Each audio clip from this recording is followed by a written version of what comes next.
Chapitre 15.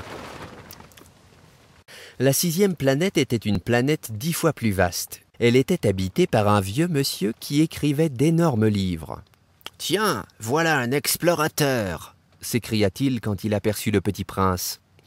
Le petit prince s'assit sur la table et souffla un peu. Il avait déjà tant voyagé.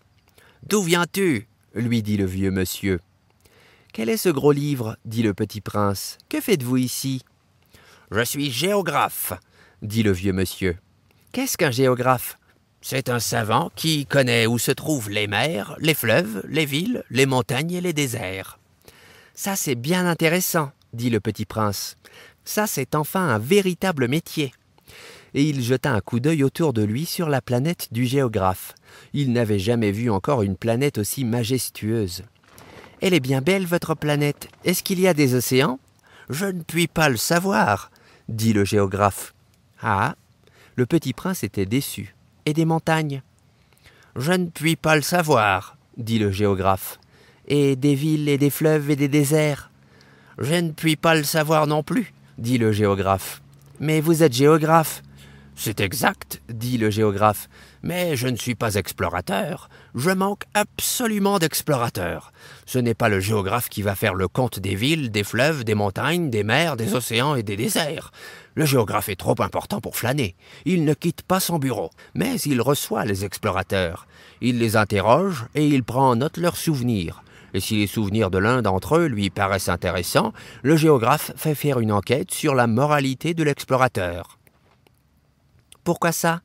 Parce qu'un explorateur qui mentirait entraînerait des catastrophes dans les livres de géographie. Et aussi un explorateur qui boirait trop. Pourquoi ça ?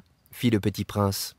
Parce que les ivrognes voient double. Alors le géographe noterait 2 montagnes là où il n'y en a qu'une seule.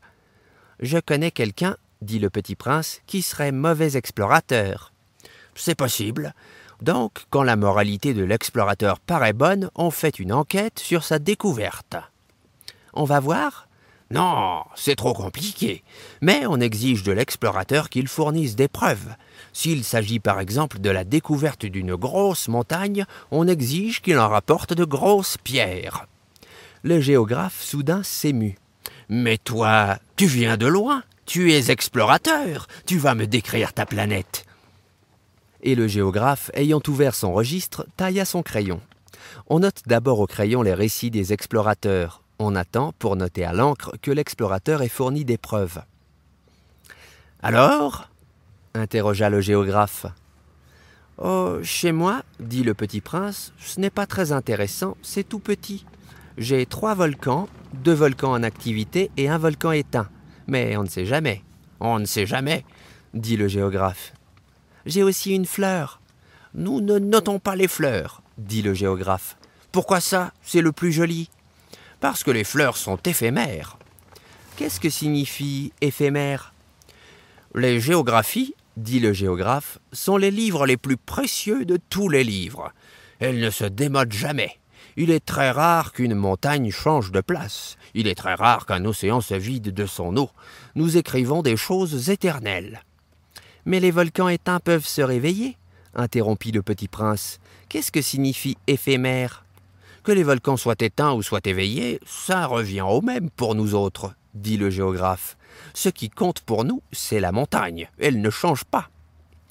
Mais qu'est-ce que signifie éphémère? Répéta le petit prince qui, de sa vie, n'avait renoncé à une question une fois qu'il l'avait posée.